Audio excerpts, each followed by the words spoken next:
नमस्कार मित्रांनो, पल्लवी धारा या चॅनलवर तुमचं मनापासून स्वागत आहे. मित्रांनो, आज आपण जाणार आहोत मुंबईच्या एका अशा ठिकाणी जे बघितल्यावर तुम्हाला विश्वासच बसणार नाही की ते मुंबईत आहे. हजारो वर्षांचा इतिहास, धार्मिक महत्त्व आणि एक अद्भुत शांतता, हे सगळं एकत्र मिळतं फक्त एकाच ठिकाणी, ते म्हणजे वाळकेश्वरचा बाणगंगा तलाव. मुंबईसारख्या धावपळीच्या शहरात मलबार हिलच्या मध्यभागी हे एक असं रहस्यमय ठिकाण आहे जे बहुतेक मुंबईकरांनाही माहीत नाही. तर आजची संपूर्ण व्हिडिओ पहा, कारण शेवटी एक असा किस्सा सांगणार आहे जो तुम्हाला थक्क करेल. बाणगंगा तलाव हा मुंबईतल्या मलबार हिल परिसरात वाळकेश्वर या भागात आहे. हे ठिकाण साऊथ मुंबईत येतं, म्हणजेच चर्चगेट किंवा मरीन लाईन्स पासून अगदी जवळ आहे. आता तुम्ही म्हणाल, मलबार हिल म्हणजे तर मुंबईतला सर्वात श्रीमंत आणि महागडा एरिया. हो, अगदी बरोबर.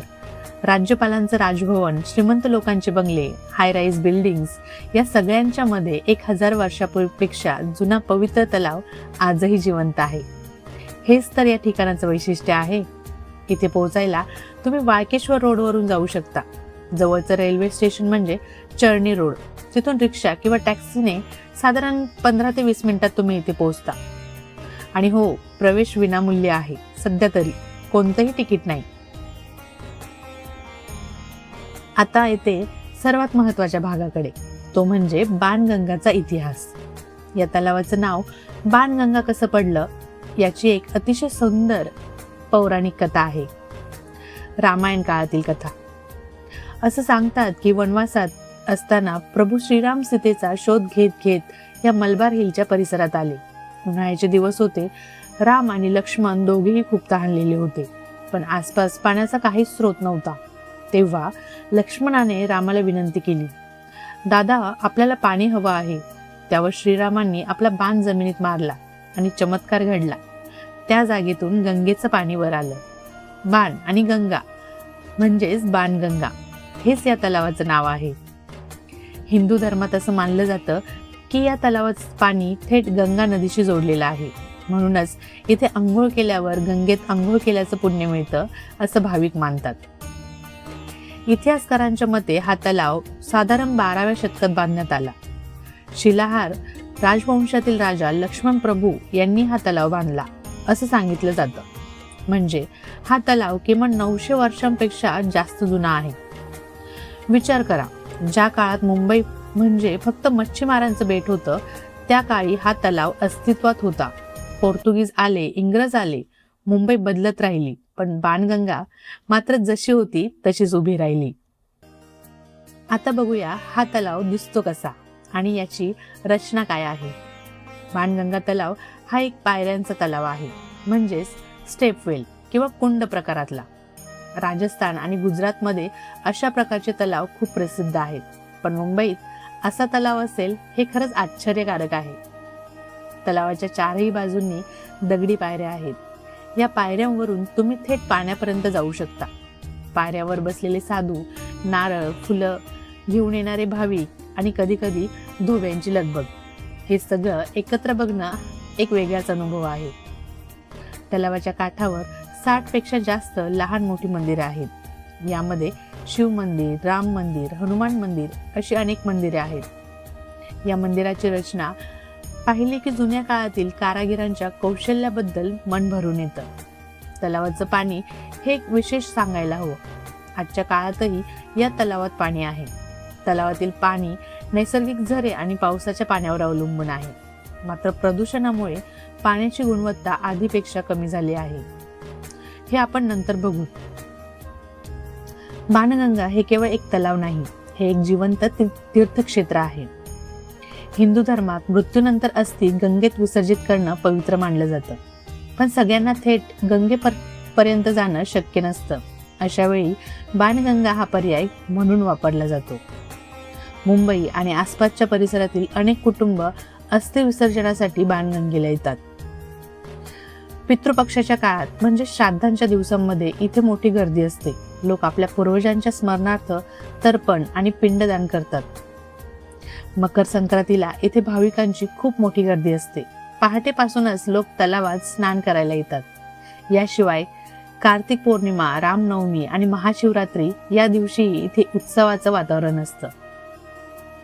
बाणगंगेपासून काही अंतरावर वाळकेश्वर मंदिर आहे.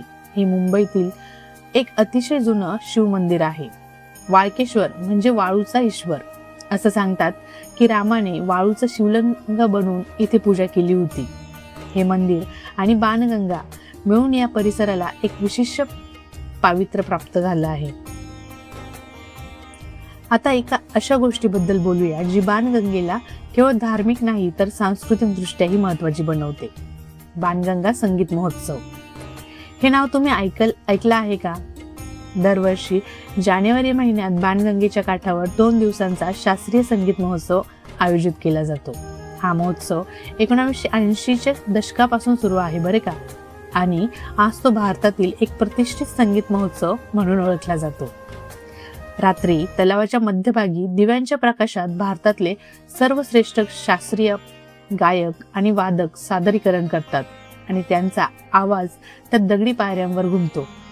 हे दृश्य अनुभवणं म्हणजे एक स्वर्गीय अनुभव असतो. पंडित जसराज, उस्ताद झाकीर हुसेन, पंडित शिवकुमार शर्मा यांसारख्या दिग्गजांनी या मंचावर सादरीकरण केलं आहे. हजारो रसिक प्रेक्षक पायऱ्यांवर बसून हे संगीत ऐकतात, तेही मोफत. हे मुंबईतलं एक जादुई क्षण आहे. आता बोलूया एका महत्वाच्या आणि गंभीर विषयावर. बाणगंगा तलावाला आज अनेक आव्हानांचा सामना करावा लागत आहे. दर्शनासाठी येणाऱ्या भाविकांकडून तलावात फुलं, नारळ, निर्माल्य टाकलं जातं. कचऱ्याची विल्हेवाट नीट न लावल्यामुळे तलावाचं पाणी प्रदूषित होत आहे. पूर्वी या तलावात मासे होते, आता ती संख्या खूपच कमी झाली आहे. तलावाच्या आसपासच्या जागेवर अतिक्रमण होत आहे. काही मंदिरांचा विस्तार बेकायदेशीरपणे झाला आहे असे आरोप आहेत. 900 वर्षापूर्वी बांधलेल्या या तलावाच्या दगडांची आता झीज होत आहे. काही पायऱ्याही तुटल्या आहेत. सरकारकडून पुरेसा निधी मिळत नाही असं स्थानिकांचं म्हणणं आहे. मात्र आशेचा किरण असाही आहे की अनेक स्वयंसेवी संस्था आणि स्थानिक नागरिक बाणगंगेच्या संवर्धनासाठी काम करत आहेत. वेळोवेळी श्रमदान आणि स्वच्छता मोहीम राबवल्या जातात. मुंबई हेरिटेज कन्झर्वेशन कमिटी या ठिकाणच्या संरक्षणासाठी पावले उचलली आहेत. आपण सगळ्यांनी एकच गोष्ट लक्षात ठेवायला हवी, जेव्हाही अशा ऐतिहासिक ठिकाणी जाल, कचरा करू नका, पाण्यात प्लास्टिक टाकू नका. मित्रांनो, तर तुम्हालाही बाणगंगेला भेट द्यायची आहे, मग या गोष्टी लक्षात ठेवा. बाणगंगेला जायला सकाळची वेळ सर्वात उत्तम आहे. साधारण सकाळी 7 ते 9च्या दरम्यान. यावेळी तलावाच्या काठावर शांतता असते, पूजा अर्चा सुरू असते आणि फोटोग्राफीसाठी सुंदर लाइटिंग मिळते.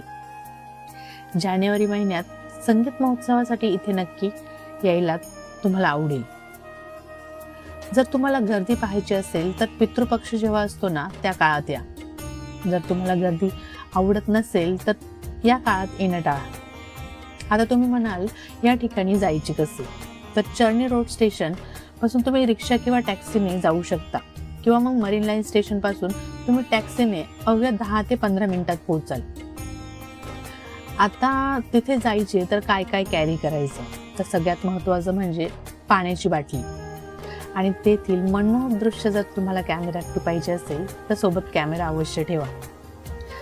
तिसरं म्हणजे आरामदायक चप्पल. तिथे पायऱ्या आहेत, चढणं उतरणंही आलंच. आणि सगळ्यात महत्त्वाचं कॅरी बॅग कचऱ्यासाठी, जेणेकरून आपल्यामुळे तिथे कचरा होऊ नये.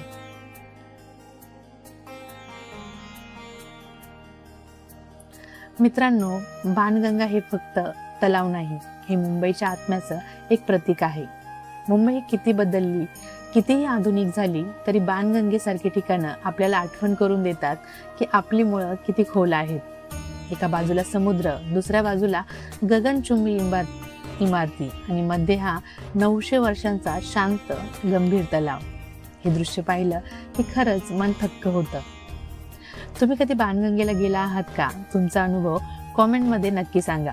आणि जर हा व्हिडिओ आवडला असेल तर लाईक करा, शेअर करा आणि पल्लवीधारा या चॅनलला आत्तापर्यंत सबस्क्राईब केलं नसेल तर सबस्क्राईब करायला विसरू नका. भेटूया पुढच्या व्हिडिओमध्ये आणखी एका छुप्या ऐतिहासिक ठिकाणाबद्दल बोलायला. तोपर्यंत धन्यवाद. जय महाराष्ट्र.